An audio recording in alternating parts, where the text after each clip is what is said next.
You're not broken. You're just divided. Your mind is at war with itself, pulled in 10 directions before you even finish a single breath.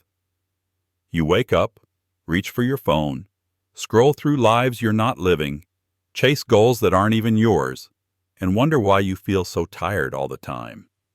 But Musashi would say the problem isn't exhaustion, it's scatter.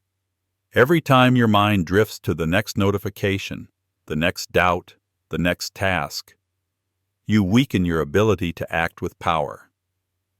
There's a word the samurai used for this fracture, and a method to end it. Ichigyo-Zammai. One act. One mind. Not multitasking.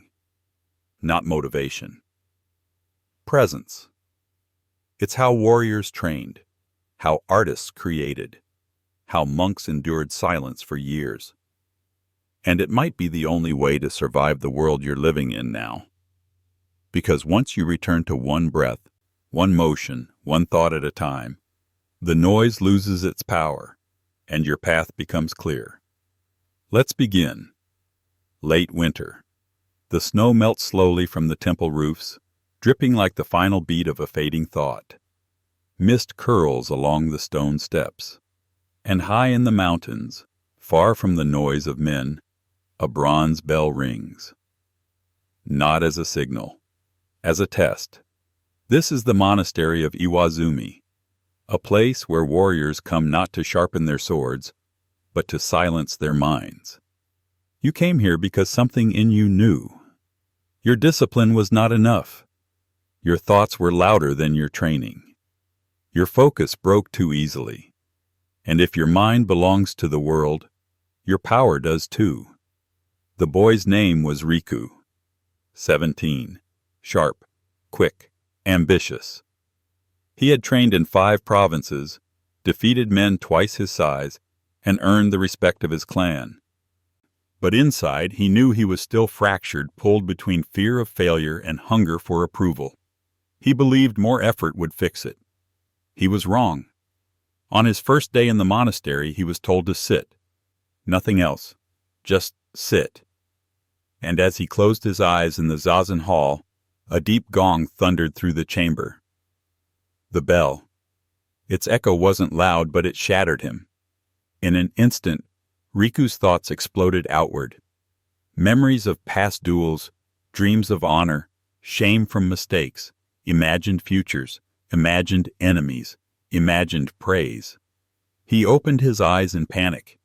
The monk beside him simply said, "If a sound can break your focus, the world already owns you."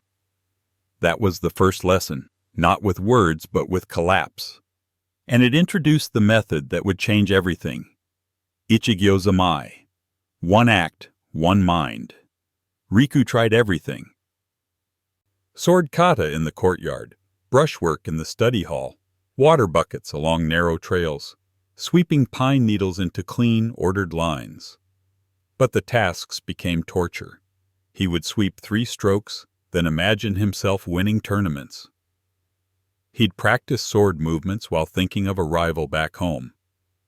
He'd count breaths and forget the count by the 5th inhale. Every moment pulled him somewhere else. After failing again during a group kata, he muttered under his breath, "My mind goes everywhere." The master walking by stopped without turning. "Then you are nowhere." Those 5 words landed like a blade. Riku watched younger monks move with quiet precision, not faster, not stronger, but whole. They didn't rush. They didn't drift. They were where they were, and Riku, despite all his training, was not.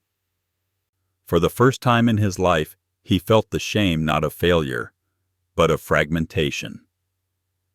After days of silence, the master summoned him to a bare tatami room. No scrolls, no incense. Only one thing hung on the wall. Yishin Sanmei Ichigyo-Zammai. The master spoke. The warrior who chases 10 things loses all 10. The warrior who does one thing with his whole being cannot be defeated. Riku bowed. confused. "So, what do I train?" The master handed him a broom. "This." That day, Riku was told to sweep one line of floorboards 10 minutes, to watch the movement of bristles, the rhythm of wood, the arc of breath.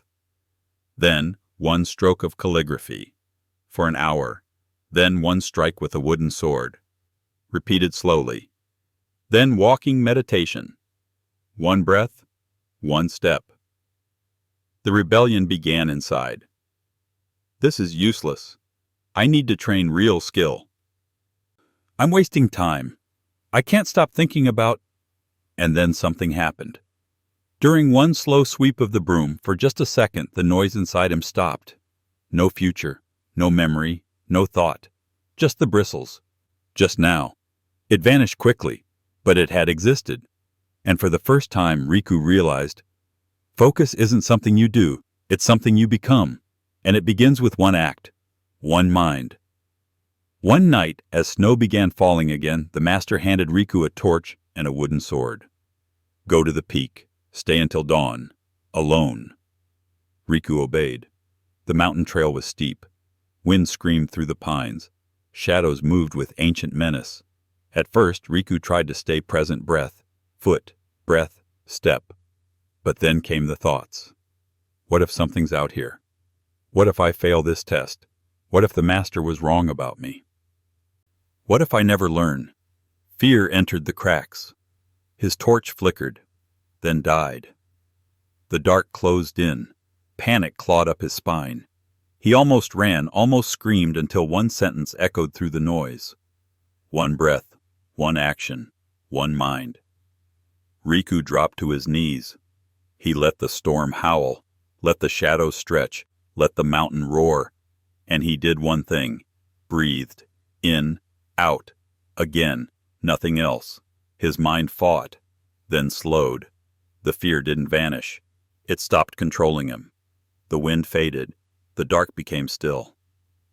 And at the peak of the mountain, in the silence of no torch, no noise, no escape, Riku discovered the truth. The battle is not won when fear disappears. It is won when fear no longer divides you. At dawn, Riku descended the mountain, soaked, silent, changed. The master met him at the gate with a nod. No words. Only a gesture. The courtyard was empty. A single wooden sword lay on the mat. Your test, the master said. One kata. No break in mind. Riku bowed. The world slowed. He stepped forward. Every movement felt timeless. Each breath matched the swing. Each footfall grounded. There was no audience. No outcome. No self-watching self. Only action. Only presence.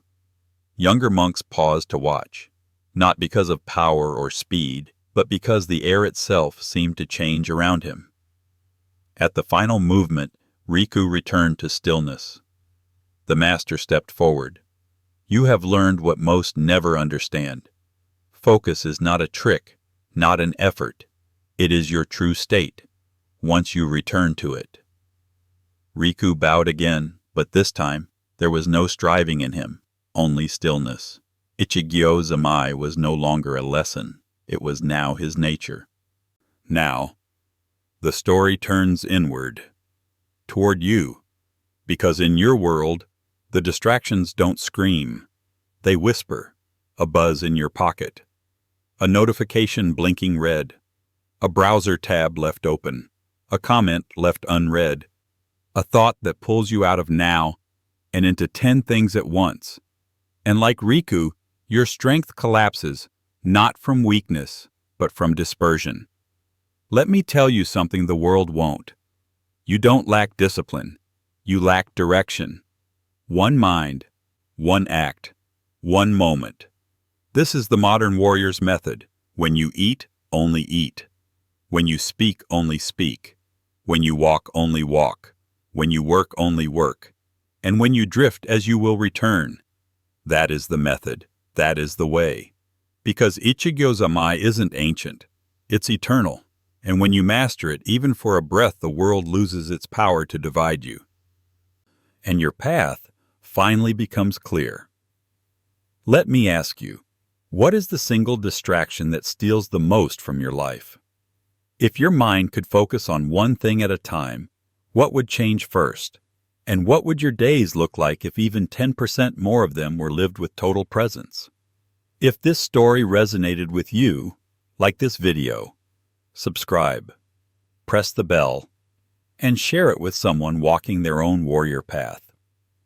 Our other stories should be appearing on your screen. Now watch them next, and I'll see you tomorrow at the same time with a brand new video.